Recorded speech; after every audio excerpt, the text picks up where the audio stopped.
Hi, this is Anthony Casey. Welcome to episode 18 of Trade Talk and Truth.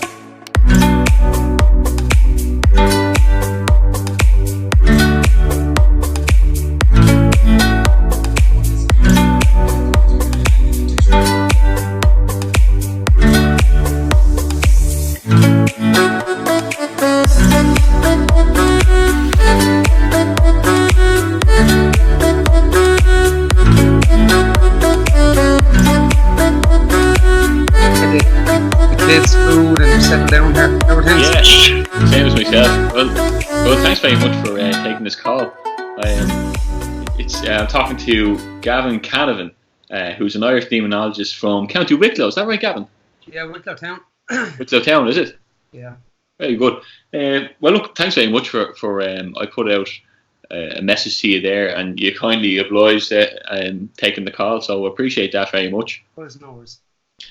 Well, basically, I don't know if you've seen much of this podcast. It's kind of it's called Train, Thought and Truth, and it's about your physical, I suppose it'd be about your physical health, your mental health and your spiritual health and how they interconnect, kind of, you know.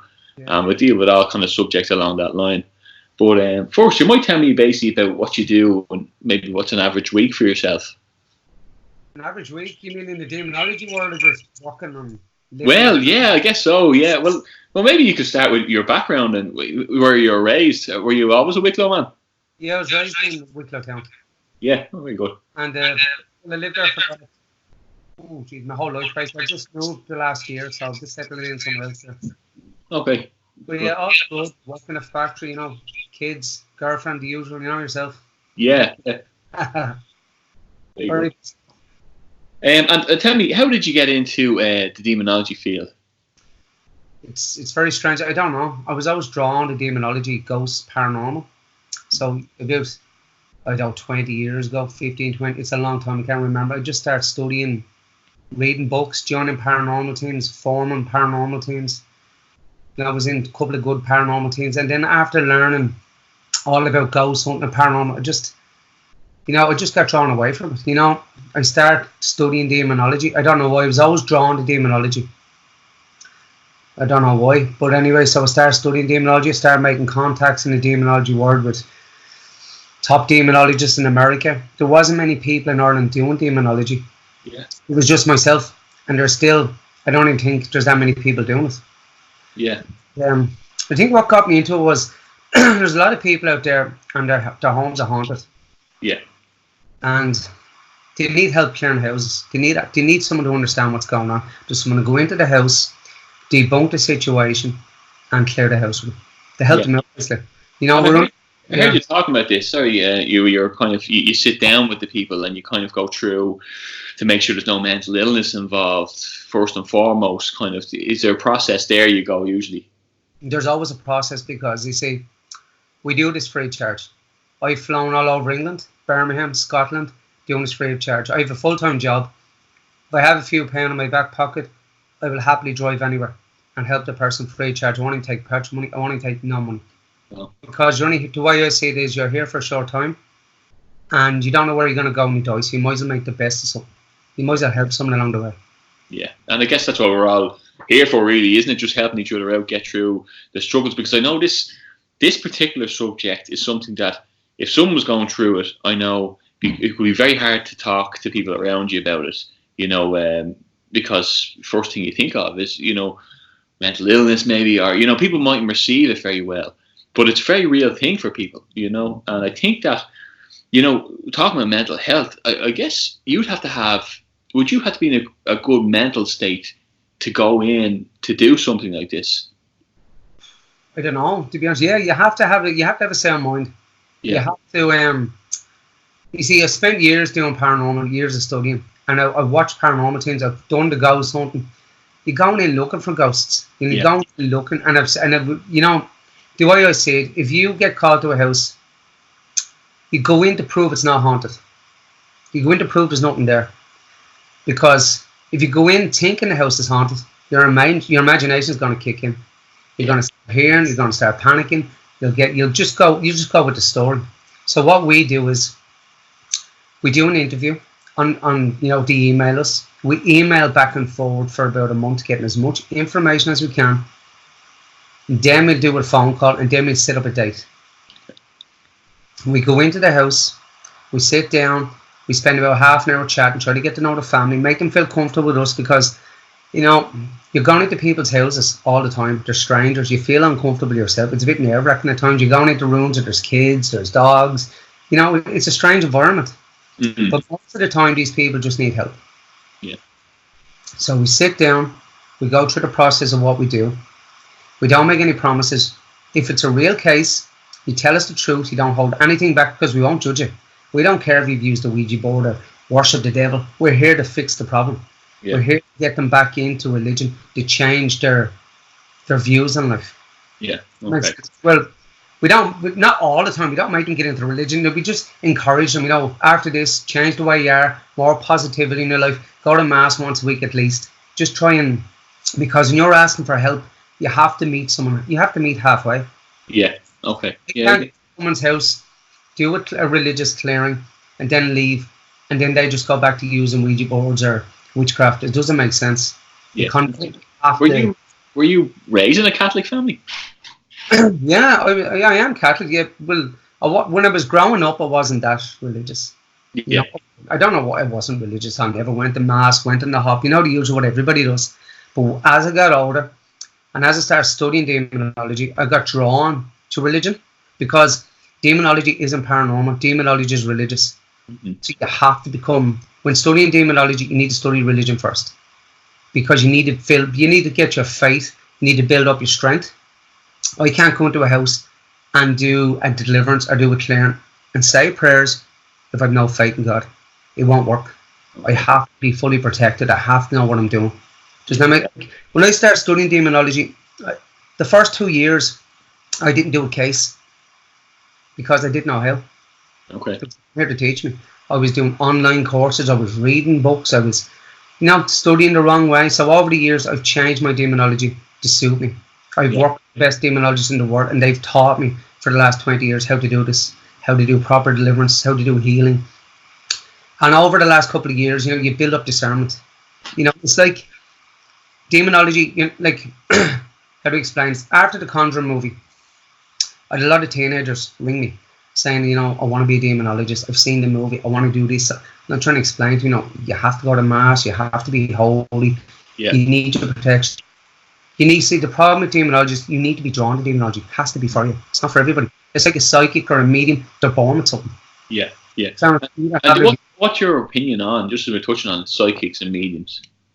I have a lot of friends that are psychics. I have a lot of friends that are mediums. Now, I don't judge anybody. But, I find working cases, people have got mediums in. Now, I'm not dissing mediums. Some mediums are brilliant. But what happens is, when you have a proper demonic house, mediums shouldn't really enter, because the last case I done, I had a medium come into the house, and he told the family, there's 3 spirits in the house. There's 2 bad spirits and there's a good spirit, and the good spirit's a little girl. So we go in afterwards, you sense the energy, your discernment, you do the interview, and you know exactly what a spirit can do and what a demonic spirit can do, because like a demonic spirit's a fallen angel. It has ultimate power. Not ultimate power, but it can lift wardrobes. It can import things. It can bring on manifestations that a normal spirit can't do, if that makes sense. So when we do the interview, and what happens when the medium goes into the house, this dark entity, it's a fallen angel, uses the mediumship gifts against the medium. It will appear as a little child. Yes. So I was about to ask you about that, because I do have a slight kind of experience, or I've delved into this in the last few years myself on a personal note, and I do know, you see these paranormal things on the TV, and they're talking to kids in an orphanage and all this kind of thing, and from what I've read is that these are disguised. Like, there's no reason a kid would be walking around an orphanage for 200 years if you were religious. It took me a long time to figure out what was right and what was wrong, and so the medium gets, obviously, it's used, their powers or the gift is used against them. So what happens is, the family feels sorry for the child spirit and they invite the spirit in. Yes. So what happens is the entity is disguised as three spirits. So the invitations there, say how it works is the invitation, the law of attraction, the law of invitation. The law of attraction is like, you're attracted to haunted houses, objects in a yard sale. You're drawn to stuff. And that's how it gets invited in. The law of invitation is you do witchcraft, you do Ouija boards, you invite it in, if that makes sense. Like you go into a haunted house and there's a demonic being there. It can attack you, it'll push you around, it can do certain things. So you leave the house. But if you go back into the same house a week later, knowing there's a demonic being there, you're giving in your free will, which opens you up for attack and attachment, even possession down the line. You're giving into something. See, these things, they live in this world, but they don't have to be invited in, if that makes sense. You can live a normal life without without bumping into the darkness in this world. You don't have to, like. Yeah. But if you invite it in, you're in a lot of trouble, because once Pandora's box is open, it's very hard to close. And tell me, do you remember the first time, I know you're studying this stuff, but do you remember the first time actually coming across something demonic? Like, it must have took you back an awful lot.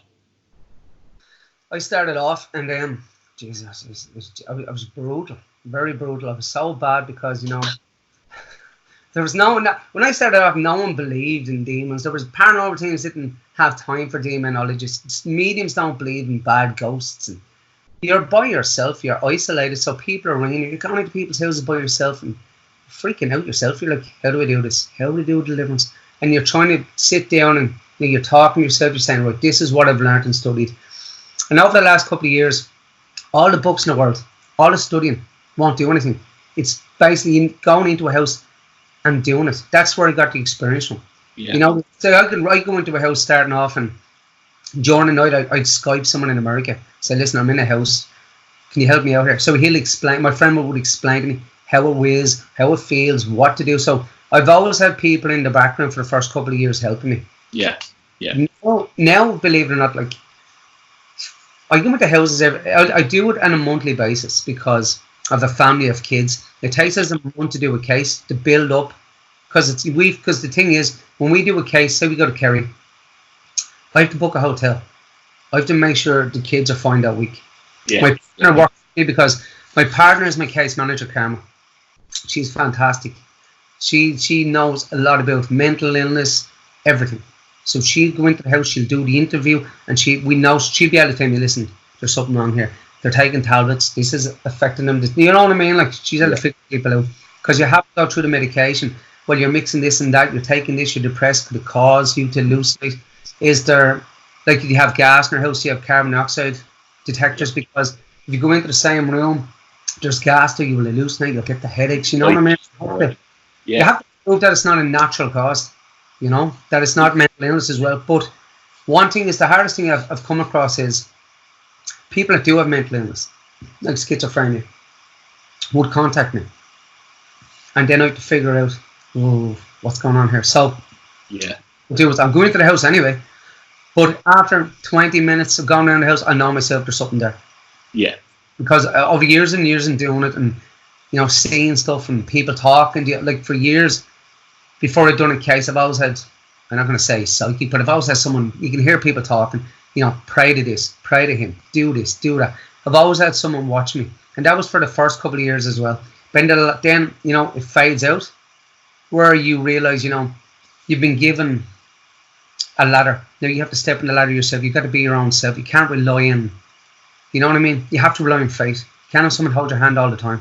Does that make sense? It does make sense, and I'll tell you why in a little while. But you touched on something there funny, because it's interesting that people believe in haunted houses and the mainstream people, they're attracted to it. But then if you bring up the subject of God, people look at you as if you have two heads. But they queue up and they'd be terrified to turn the light off at the same time.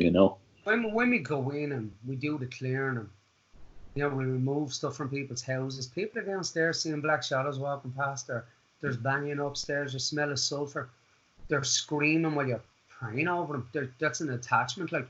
And afterwards they'll go straight to mass. They'll start fresh. They'll start a whole life. I've never met an atheist in a haunted house. Yeah. And that is the truth, like, you know. Yeah. But It's interesting. Sorry, go ahead. sometimes you go into people's houses and there is nothing there. Mm-hmm. They're just afraid. They're just old. And that's what it is. Like, so we still do the same clearing, because at the end of the day, by doing a clearing and blessing the house, you're only bringing in goodness. Yeah. And then if we know the house isn't haunted, we know the person is a little worried, a little stressed, at the end of the clearing, we'll get them to do the clearing with us. We'll give them a prayer book. We'll show them what to do. By doing this, we know they're not in danger. We know there's nothing going to attack them. But it brings up their confidence. Yeah. That they know that they can bless their own house. They can go around, they feel comfortable. And a couple of weeks later, we're in there saying, listen, thanks for that, you know. Yeah, yeah. And tell me, you talked about them movies that have become very popular, especially in recent years, The Conjuring and all that. How true to life are you going in there to what they're doing on the screen? Because I know it's based on the actual couple that went around America. What were they called? But does it look accurate? It's obviously dramatized to a certain extent. Most of it is, to be honest, most of it isn't that. Most of it's psychological. Most of it's like, how to explain. Years and years ago, I was taking I was taking haunted objects from people's houses. I was by myself. I was going in and I was doing a case, and there was a Ouija board, and I said, I'll take the Ouija board home, you know, so you won't use it again. I'll bless it. So after a couple of years, my whole house was full of haunted mirrors, haunted Ouija boards, rocking horses, voodoo kits from Louisiana, real bone. I had witchcraft stuff. I had so much stuff. I had my own Ed and Lorraine museum. I had that much stuff in the house, but I wasn't sleeping. Yeah. I wasn't sleeping. So what happened?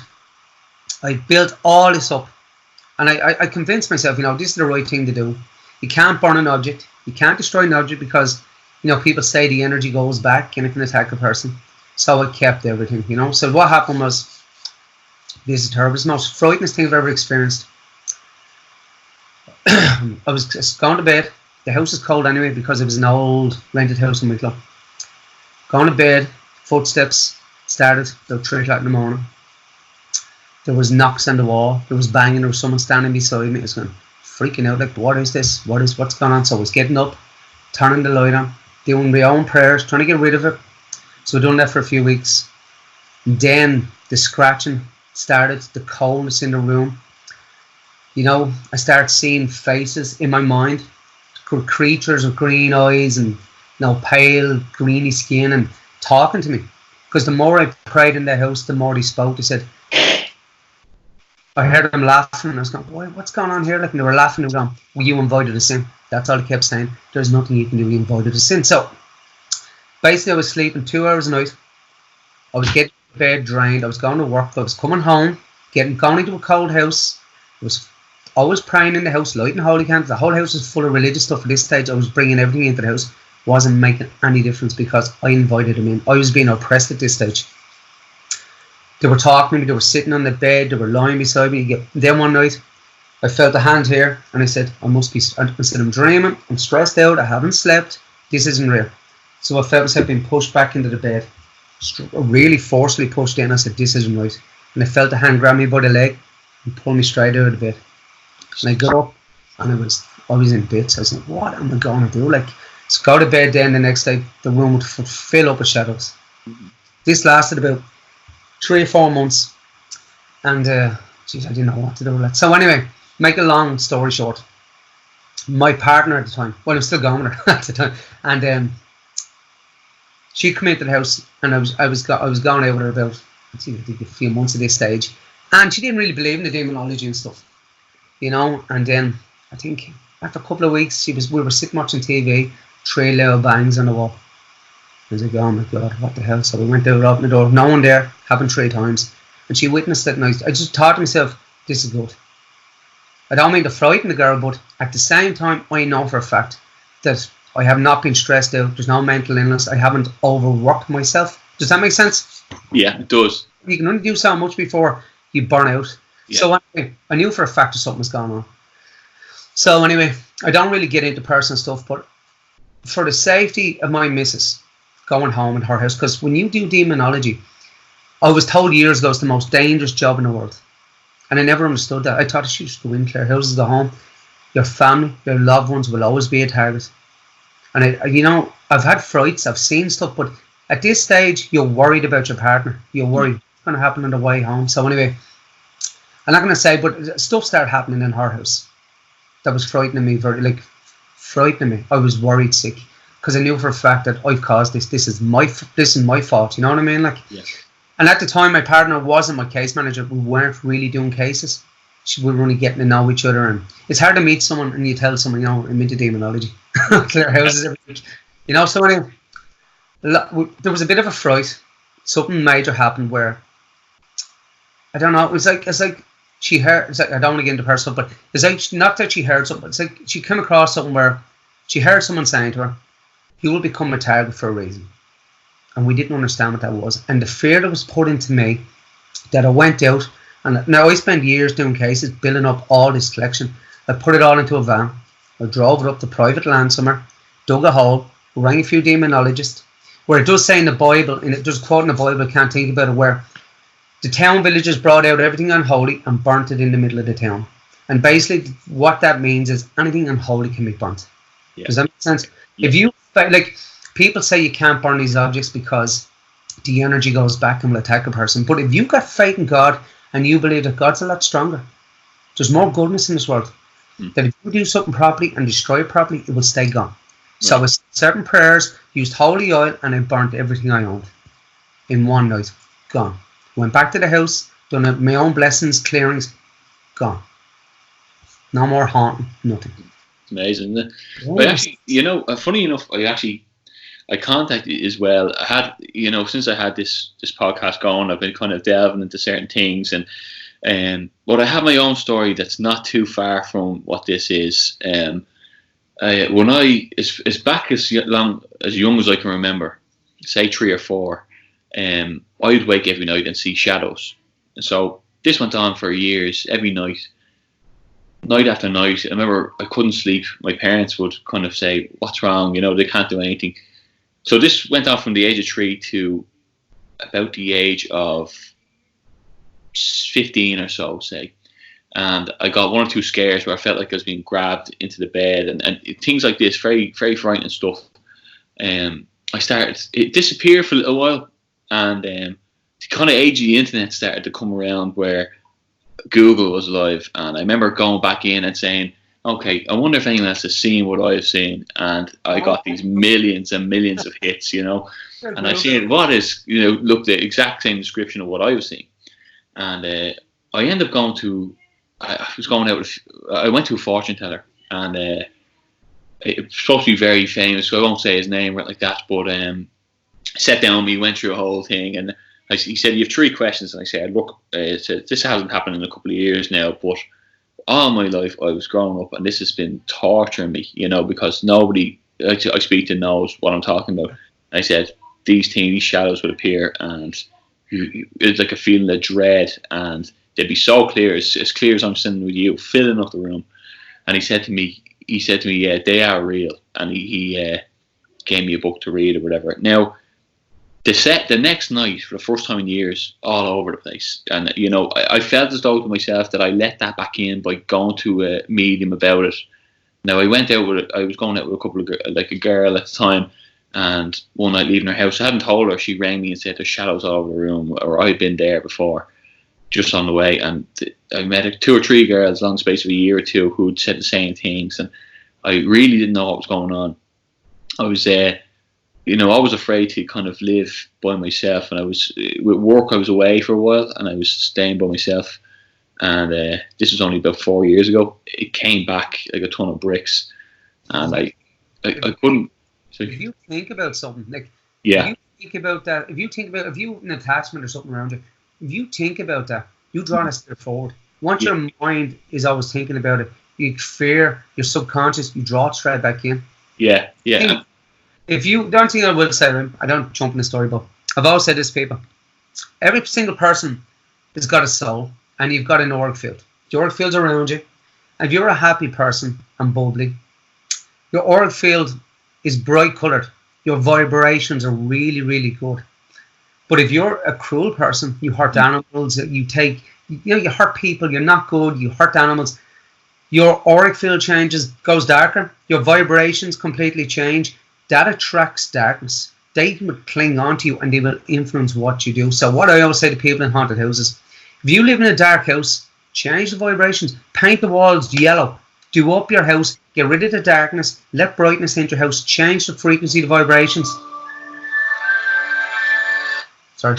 Next was Sorry about that. Okay, that's what happens. But if you think about something and you've enough fear, it will draw that thing back in. Yeah, well, I think that maybe I was half because of the fear of being by myself there and for the first time in years. But even at that age of like 26, 27, whatever it was. But one thing I had seen in a documentary, because I was trying to figure this out and knock it on the head. Someone said that when it made it go away was Jesus, I trust in you.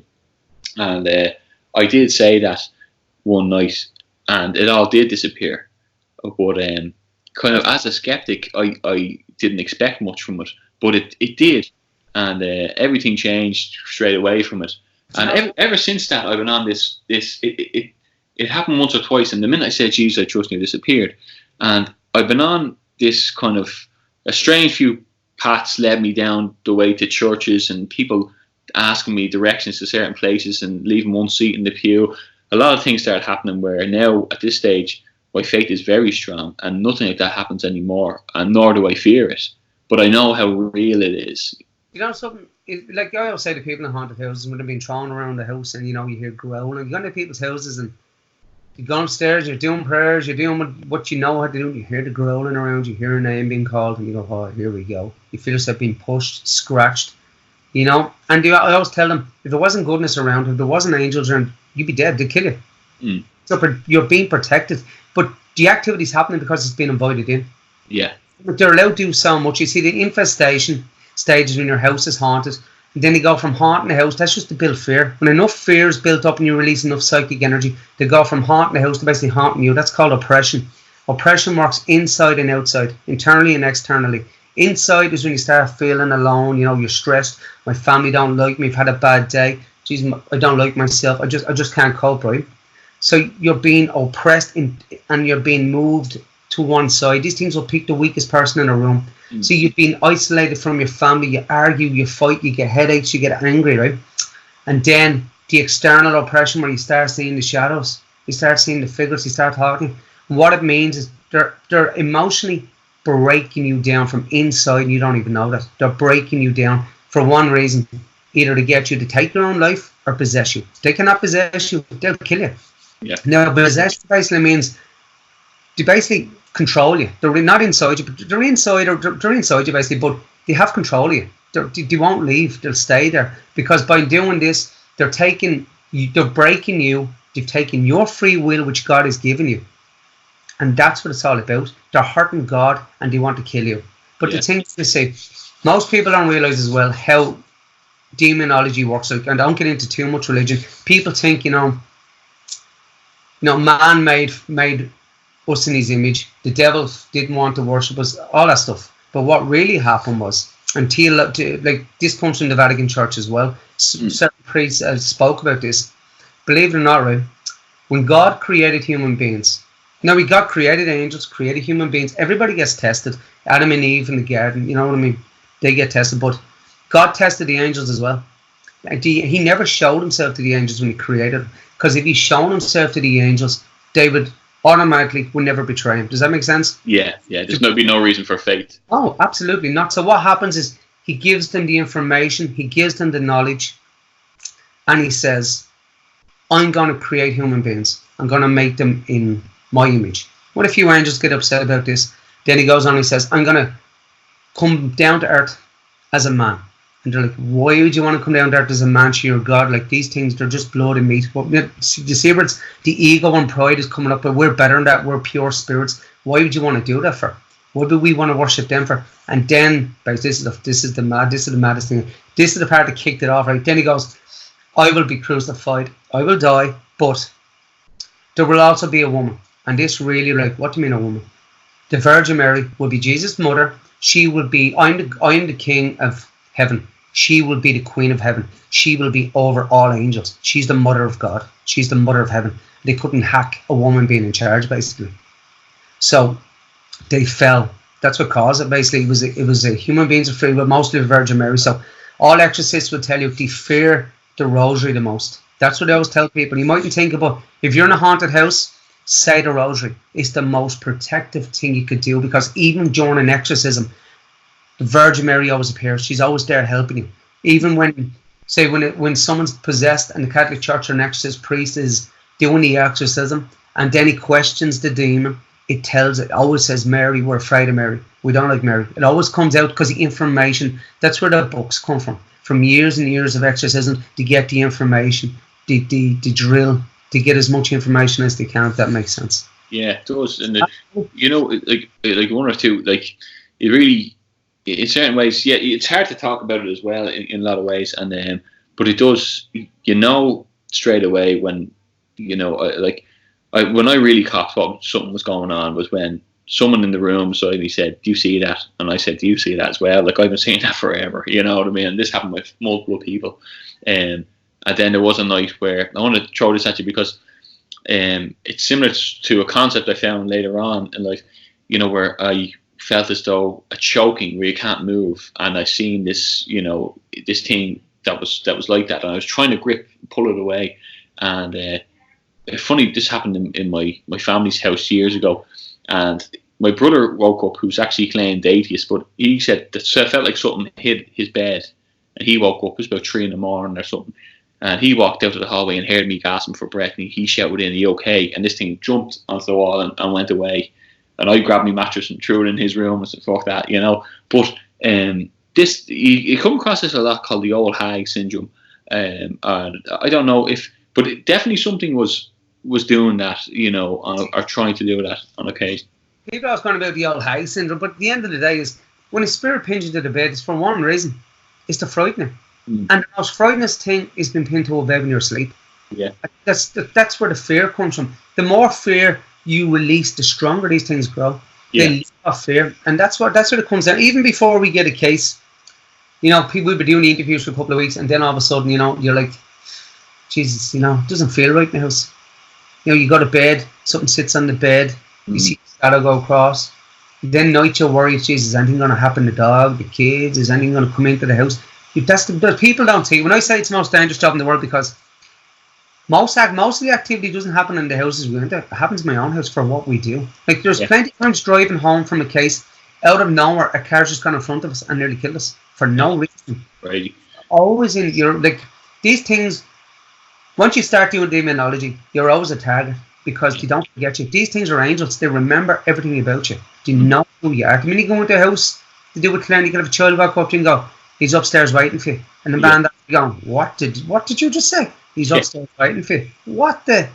Like, we've done cases where we've done hatmen, we've done animals, we've done everything. Everything you imagine. It's creepy stuff. And to be honest, most people don't believe it's there until you get invited in. The only reason we do the dark stuff is because that's what we study. That's what we're here for. Paranormal things will ring us, go, "Listen, we have a case. It's too dark for us. There's something demonic in the house. Would you take over the case?" Because we go in, we clear the house. If you need an exorcist priest, we would email an exorcist priest. We'll email the bishop. We'll get the ball rolling. We leave it in the church's hand. That's how the thing with demonology. And this one thing I always tell people: if I clear every single house I go into, my ego, my pride would take over. I think I'm God's gift. Doesn't happen. You can't clear every house. Everybody's got limitations. You have to know what you can and can't do. Mm-hmm. If you go into a house and you're getting overtaken, you're getting punched in the face, you're getting sick, you feel, you're in bits, you're getting dragged and scratched, you have to stop and go, "I can't do this. But if I continue to do this, I put that family in harm. That family could be killed. This house can go on fire." Yeah. Oh, they're young, they might get oppressed, they might get down the road and hang himself. Do you understand?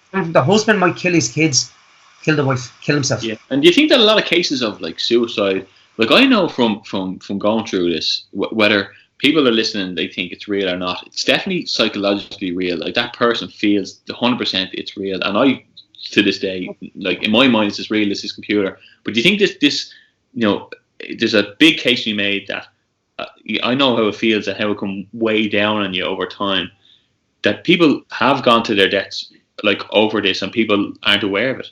I've got I'm going to tell you a case now. It's still going on. It's actually a man from Thailand rang me.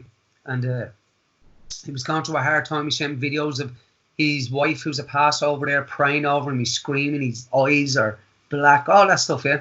So anyway, we couldn't. I can't fly to Thailand. You know what I mean? I can't just go like that. What happened was, I managed to fly him.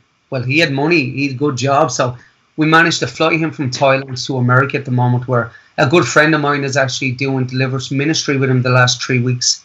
So every week he's fasting for a week. He's doing prayers. He's doing deliverances. He's living down the road from the family for the last 3 weeks. He's a very lucky man. He's got money and he can afford to do it, I can tell you. There's just people out there that can't afford to do that. They're stuck in countries. They can't find help. You know what I mean? He's just lucky. But that's gone on still, so that will go on for the next month. That's just one case.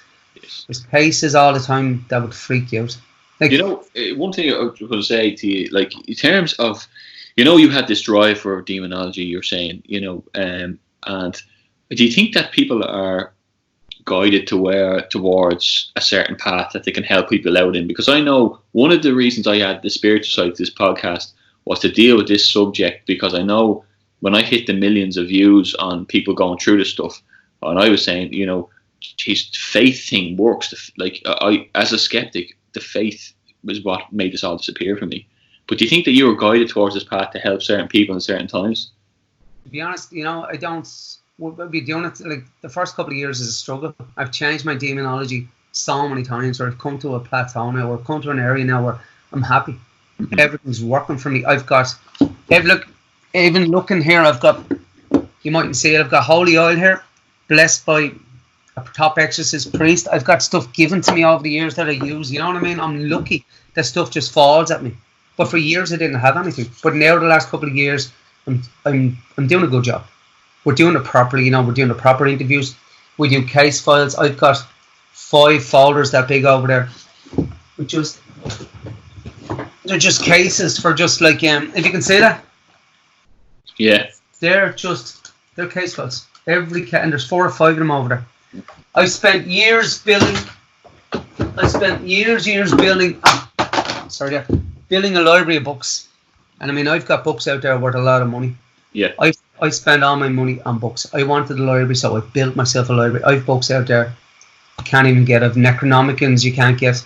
I've stuff out there for summoning demons, anything, voodoo books and conjuring everything. If someone went into my book library there, they could summon a demon. Really? They could control someone through voodoo. I've that many books out there. But the reason I get these books is because I want to study. I need to learn. I need to know a lot about different religions, different cultures, you know. And a good thing as well, when I go into people's houses to do cases, I burnt all the haunted objects, but I've kept the books. I've could be 60 books on witchcraft out there used in cases. I have them out there, but they're blessed, they're sealed, and I just use them for study. Mm-hmm. You know, everywhere I go in my house, I have books that are very rare. You know, I've got like encyclopedias. It's very hard to get and they're very expensive. Some books are worth 3,000. The Necronomicon out there worth a couple of thousand. You've got books like this. They're very just all study books. They're hard to get. That's the only version you can actually get in English. Believe it or not, the Infernal Dictionary there.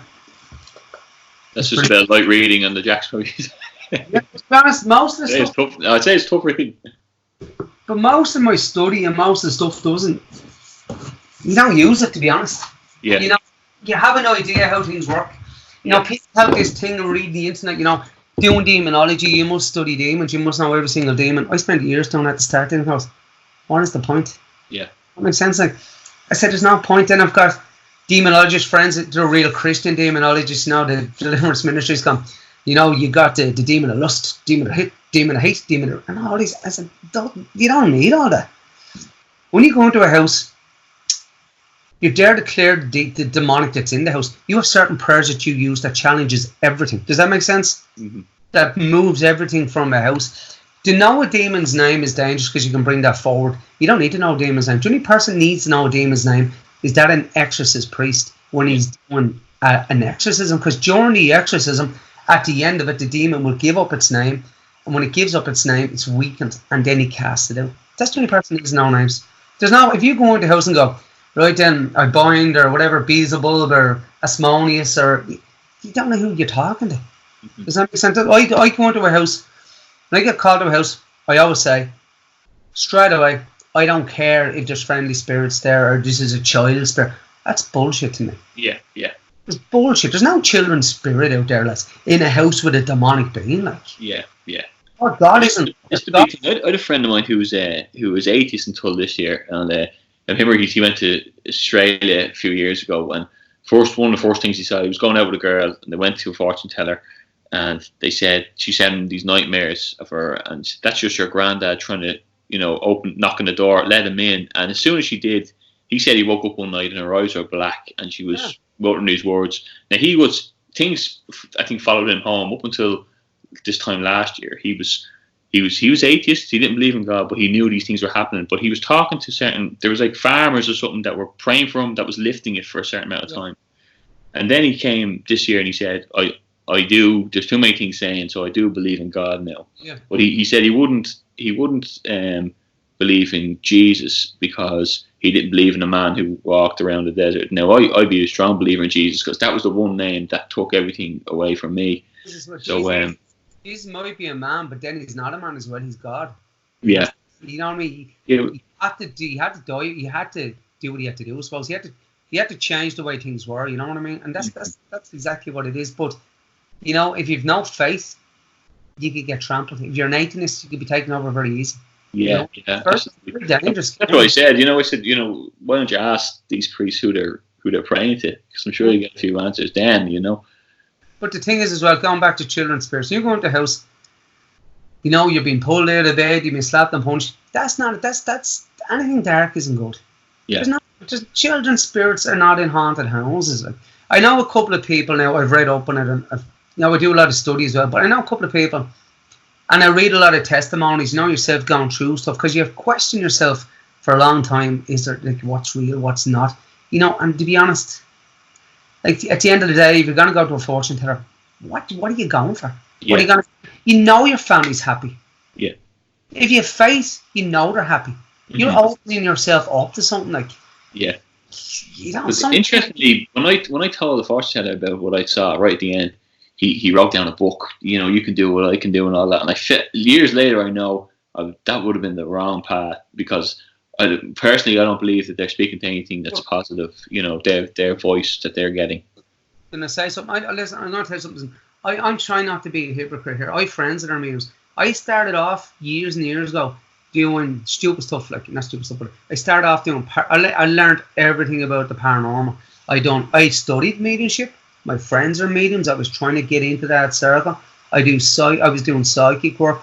I was trying to do everything. But Reiki, all that stuff, and at the end of the day, my personal opinion, it's not for me.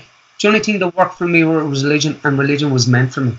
Yeah. And that is what because I go into people's houses and give out a bit of new medium or something, but I give out about it because I've done it. Does that make sense?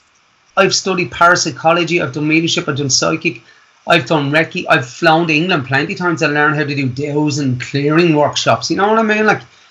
And at the end of the day, all I did was waste money. Because at the end of the day, the only thing that works for me is religion. And I believe in what I'm doing now. For years I didn't, I was baffling myself. But now I believe in what I do. I know how to clear houses. I only work with religion and I know it's real. That's all it is. I don't need anything else. Now, it could be a medium out there doing what am I doing, a fair play. If it's for you, it's for you. I'm not going to dish you, but I'm just saying from my point of view, I'm not a medium, I'm not psychic. I'm a demonologist. I go into people's houses, I can see stuff, I hear stuff. Sometimes spirits talk to me. I'm not a medium. It's called discernment. Because before I go into the house, I pray for discernment. I pray if there's anything in there, allow me to see or feel. Let me get a feel what's in the house. Does that make sense? Yeah. I go to people's houses and they're telling me, oh, I'm psychic. I was told I was psychic. I can see this black shadow. I can speak to it. And after 10 minutes, no, you're not psychic. It's called oppression. You're sick because you're you go into a haunted house, you mightn't see something. You go into a demonic house and you stay in it long enough, it shows itself to you. It speaks to you. It tries to frighten you. It doesn't make you a psychic or a medium. It doesn't make you have special gifts. It just means you're an easy target. That it chose you for a reason and it's mentally, emotionally breaking you down. Yeah. It all comes down to emotion. These things, everything a demon does are fallen angels. I think I studied out. I've done so much. My brain's a bit. I think there's 9 orders of angel. There probably is. I don't. Do you ever study so much and then you forget stuff, and you're being interviewed live, you're going, oh, what the hell am I going to say here? But there's 9 orders of angel, yeah? And start from the lowest up. They just stay like you've angels, archangels, thrones, dominions, principalities, powers, serpent. There's so many, but the highest angels, right, fell with the lowest order. So you've got a mixture of different orders. So what it comes down to, right, you've demons and devils. Demons do all the dirty work. They're like management and workers. Does that make sense? You've got office crowd, you've got the workers, right? So the low-ranking demon do all the monkey work. They go in, they oppress, they attack people, right? Very rarely do the devils step into this world. Well, they're in this world, but they don't. They pull the strings, yeah. Yeah, yeah. They do everything, but they're in the background. They're the bosses. They sit in the office. You know what I mean? Like with the pen, do this, do that. When they're out there in the factory, right? So all the little minions are running around doing the dirty work, right? But every once in a while, when enough doors are open to enough fear, when someone's opening themselves right up, a devil will step in. You've either got Beelzebub, a Smony, something dark, something so strong that when these come into this world, when they get into your house, they kill people. People die in exorcisms. People cut wrists. Houses are destroyed. It rains rocks in your house. It's called a demonic siege. When something so strong is going to hold your house, radiators will appear off the wall and appear in the back garden. Doors will smash. TVs will go on fire. That is the worst thing that can happen. It's very rare. So basically, people think of hauntings and scary stuff, but I'm going to tell you what really happens and how it happens. The most frightening part is the demons, the ghosts, the black shadows. That is the last thing you will see in a proper demonic haunting. What happens first is you get out of bed. Your family's there. You've used the Ouija board the night before. Everything's fine. The house smells nice. You say, Mac, put on the heat in there. The radiator's not working. We just fixed them last week. We get the plumber back out. Plumber comes out, goes around. Can't find what's going on. You go out your car tire slashed. Jeez, what's going on? Sure, I just bought that tire last week. They'll go on for weeks and weeks and weeks. You start spending all your money. Money will disappear. Basically, what it's doing, it's emotionally setting you. It's working off your emotions. It's breaking you down. You're working all day. You're coming home. You're fighting with your family. Your house is falling apart. You're spending all your money on electricians. Electricians can't find nothing wrong with the wiring. The minute he leaves, a plug sparks up and breaks. Do you understand what's happening? The demon hasn't shown itself. This is smart. What it does is it watches you. Everything it does is done for a reason. It taps on the wall 3 times. It's done for a reason. It's told to do that. And when you hear the tapping noise, you go, what's going on? It watches your body. It watches your auric field. It watches your soul. If you get afraid, it knows what frightens you. And then it builds it up. So we can see the problem is there's no time in the spirit world. I always tell people this, but spirits are aware of time. Most of my cases from Ouija boards are when their father done a Ouija board or when they done a Ouija board when they're, say, 15 years of age. It's 15, 16 years later because the spirits attach to your bloodline because you've opened the door.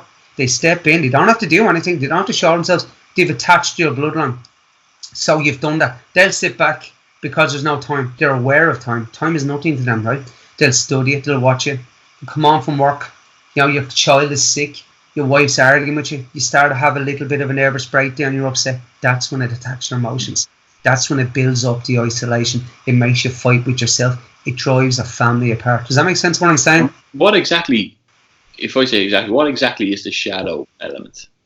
Because this is what the first and most common thing I came across.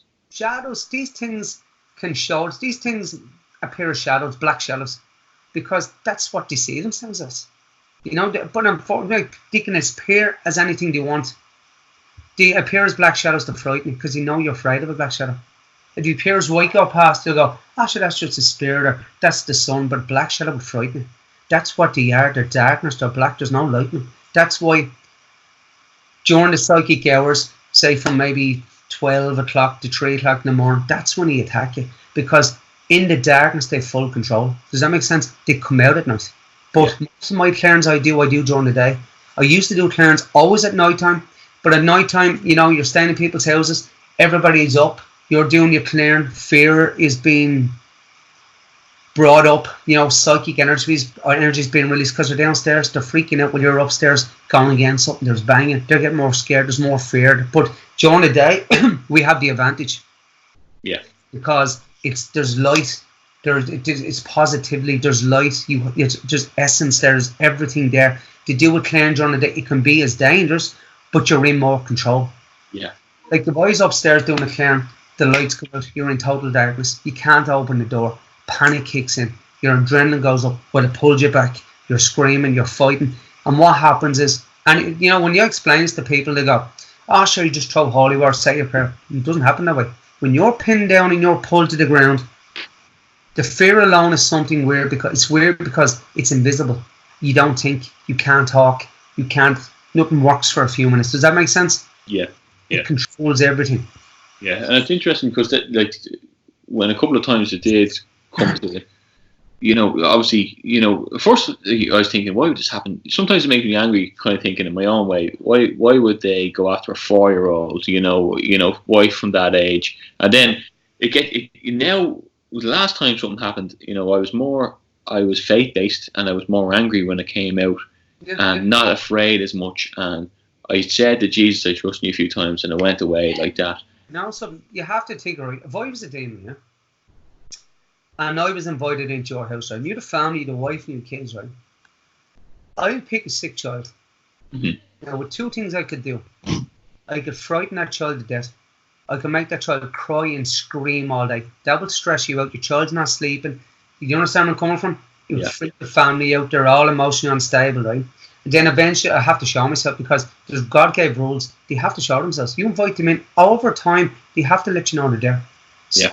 That's how it works. There's rules set in place. Invitation, attraction. They have to show themselves. They have to give the 3 knocks. It's basically mocking the Trinity of God. In the morning, where is the opposite to 3 o'clock in the day, where Jesus was died on the cross. So what happens is, another thing I can do is, all children are so innocent, they're so pure like animals when they're young, right? There's nothing bad in them. They're so open, they can see spirits anyway. It's easy for me as a demonic being to appear as a child to a child, not dark, but as a friendly spirit. Talk to that child, become friends with that child. Yeah. And eventually get the invitation into the house I want. I can see that child, watch that child grow for a few years, and then bang, do what I want. Going back, because I know, like, when I worked with the courage to tell one of my friends years ago, I think I was about 12, I was telling him it was his father's 40th, and we were in the side room of a pub, a hallway, and I said, I'll tell you something. And when I told him, the minute I told him, the electricity went in the whole pub, and because we were mid-conversation, the panic in the two of us, crawling for the oak. But it's happened a few times where you talk about it and something would fall, even to the stage where, when I talked to my friends that I was talking about a while ago, that I was going to have this interview, he didn't want to talk too much about it on text, because he was worried from talking about it, what would happen that night to himself. Who's this, your friend, is it? Yeah, who I said was atheist last year. I said, look, I'm going to have a demonologist on. I'm going to ask him about these things. And he said, I don't want to talk too much about it. I can do stuff over the phone as well. This job comes down to not just helping people. When you do a case, you get a bit of counselling as well. You ring them up all the time. You talk to them.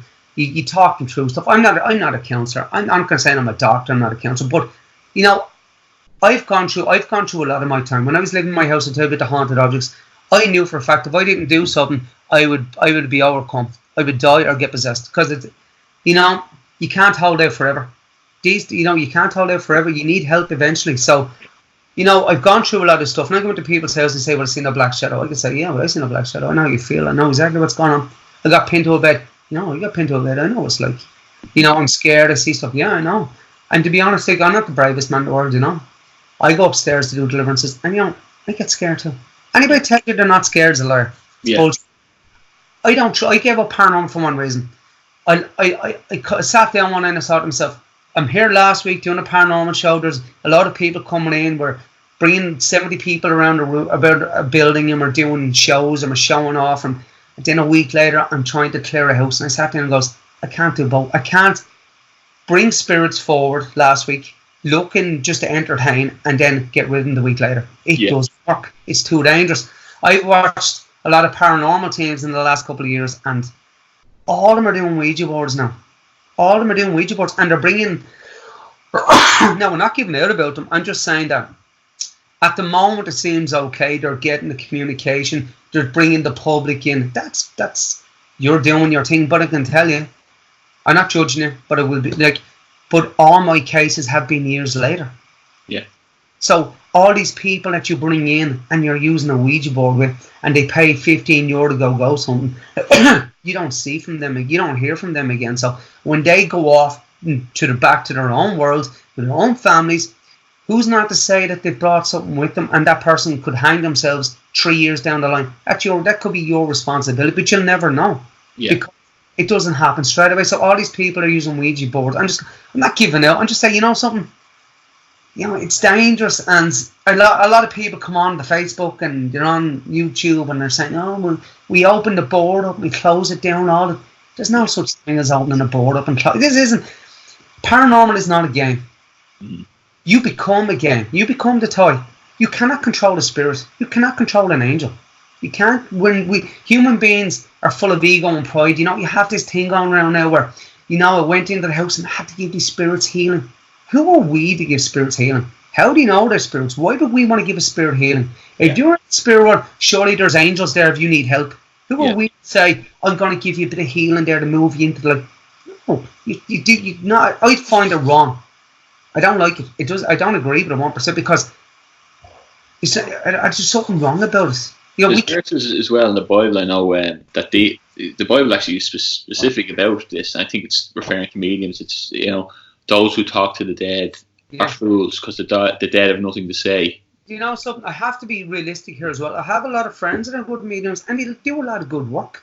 They give readings on. Oh, you mightn't agree with it at times, but you know, they're not making money out of it. They're doing it for the right reasons, which is grand. They do their thing, but you know, I try not to judge people because I don't want to go down that road, because at the end of the day, someone could come on and go, oh, look at him, thinks he knows it all, blah blah. I don't. I always tell people, I've been doing this 20 years, studying demonology, and to be honest, I'm at the bottom of the ladder. I have so much to learn, it's ridiculous. I am still learning all the time, and I'll learn to the day I'm die. There's no experts in paranormal. There's no experts in anything, because if there was experts in the paranormal, you know, you could charge money. There's no experts. We don't know what's going on, but we haven't. I'd rather have, you know, people have ideas and belief systems, you know. But I don't know. I have a belief in what I do, and I think I'm helping people. I'm making a small difference, you know. But at the end of the day, I'm not making. You know, I think the likes of these talks are important for that, because, you know, like, if this reaches so many different countries, a lot of the podcasts I release do hit Australia and America, and they got to get a lot in between. And if there's people out there going through it, which obviously there are, you know, at least they can hear, you know, like, one thing I didn't realize when I was going through it for years was that faith stopped it from happening. So I was a skeptic, and one day from reading something, I said, Jesus, I trust in you. And like that, it was like a light switch in the room. It was like was it the blind man in the street, and he touched the robe of Jesus on, and he got healed instantly because he'd faith. It's like Padre Pio was in his cell one night, and a fellow monk come into the cell, and of course the monk was his friend, and the monk discouraged him, said, you know, Padre, you know, you shouldn't be living like this, you know, you're living here, you're in bits, the stigma, everything, you know, you should give it up. And he just said, Viva Jesu, would mean long live Jesus in Latin, and straight away he seen what it was and it disappeared. You know what I mean? Like, yeah, faith, God. I don't. You know, I work with people where they're not religious, and I try my best to try to get them to do something positively. I'll give them I'll give holy chains, holy water, but I can't force people to go to mass to do so. I'm not in it to do that, you know. But I go to people's houses where they believe in different religions, and you can only help them so far. Yeah. And to think positively, change their house, change the way they do things, and in a nice way, you know, in a kind of way. I don't judge people. I don't tell people to go to mass. Most people don't like churches, they don't like going to mass. So I say, you don't have to go to mass. If you believe in God yourself and you're religious, I believe religion's inside. Yeah. More, you know, I'd be sort of in between Catholic, Christian, you know. Yeah. That's who I am. Like, I believe in God and Jesus Christ. I pray to him all the time. I believe he helps me. He gives me discernment. We're all working here as a team to help people, but I don't always go to mass every week. Yeah. Yeah. Honestly, sometimes I could miss it a couple of weeks and then I'll get back into it. But You know, it doesn't stop me praying or believing, so you don't have to go to mass. Some people just, you know, some people don't like leaving the house. They don't like sitting in the crowd. You know, that's the way it is. You have to understand the way things are now. The world's a different place now, you know? Yeah, absolutely. And I think that there is, like, I don't go to mass that often, but I pray every night. And I think it helps me, and it strengthens my faith. And, you know, now I can go to bed and close the door to light off for the first time in years and not worry about it, you know, and that's because I think my faith, and I wear my cross, and, you know. Where are you located? In Carlow. Carlow. But yeah. I've been down there 3 or 4 times doing cleanse, I can tell you. Yeah, really, yeah. I've been to Carlow a lot, actually, yeah. Funny enough, you know, we lived in a few different houses growing up. We began in Clondalkin and we moved to Kildare. Now, every house we were in, maybe 6 houses, everything, I saw something in everything. So I knew it wasn't a house haunted. It was something following me, you know. But funny I say that, because if I sometimes have an odd nightmare about the first house from when I was a kid. And you know, you could, like, the thing with houses as well, people bring stuff into their houses they go to yard sales, they find out a rocking horse, there's no mirrors and all. Someone could have used the mirror for scrying, which is mirror magic, you know what I mean? You don't know, you bring it into your house. That's the thing, but that's what I always say to people when we go, have you brought in old jewellery? Have you brought anything from a yard sale? Have you brought, like, a lot of people now, they've got mad shit in their houses, like, you know, they bring these mad, the case I done where they had these, like, you know, these African figures, these, like, fraternity figures and god figures, and that was causing all the activity because they come from a country where there be people believe in now witchcraft and magic, where they do the spells on it, do the conjuring, they bless stuff from it, and to be honest, there's attachments there from that, you know. So, but listen, if there's anybody watching this, you know, or you know yourself, but I'm not here to diss anybody. I'm open-minded to everything, but I'm just saying that what I'm talking about is working for me. It mightn't work for you, something else might work for you. So I've nothing against paranormal things or psychics or mediums, because at the end of the day, we all have a role to play in this, you know what I mean? Like, absolutely, so yeah. As long as you're doing it for the right reasons, you're not in it to make money out of people, because you don't know where you'll be tomorrow. Yeah. That's why I do. I never charge anything, because, you know, when you die, at least you could sit there and go, well, you done something good, you made a difference, you know, you're only there for a short time, you gave most of your life helping people when you didn't have to. You know, all my weekends, I give up everything just to help people. I don't mind. Yeah. I enjoy doing it, you know. Yeah, but look, I think what you're doing is very good, and, you know, the fact you're doing it for free, and it's something I do think that works, because it has worked for me, the faith thing, and it's something that people don't talk about and they're afraid to talk about. And I think that's why it was important to have that chat with you today, because this falls under spiritual health, and it's a massive thing for people's mental health and how they live their life, and to protect those around us as well. So look, I really appreciate your time and coming out and talking about it. It's fantastic talking about you. I was a bit nervous there at the start, because, you know, I've been doing this a long time, and I hate doing interviews. I hate it. I hate everything. I don't like the interview parts at all, you know. I don't like any of that, to be honest. Yeah. I know, you know, people could be skeptical coming at you and trying to take the piss or whatever like that. But personally, because to talk to, so I'd come back anytime you want to do another one, you know. Yeah, look, I really appreciate you taking the time out, and I think it's a very important chat, and I'm delighted you took the call. Fair play to you, Gavin, and we'll talk again soon. Yeah, absolutely. Listen, if there's anybody looking for me, you can always find me on Facebook, Irish Demonologist Gavin Canavan. But if you do email me, we get back in a day or two. We don't leave us, you know. Yes, yeah. Well, I'll put your details on the post of this chat as well.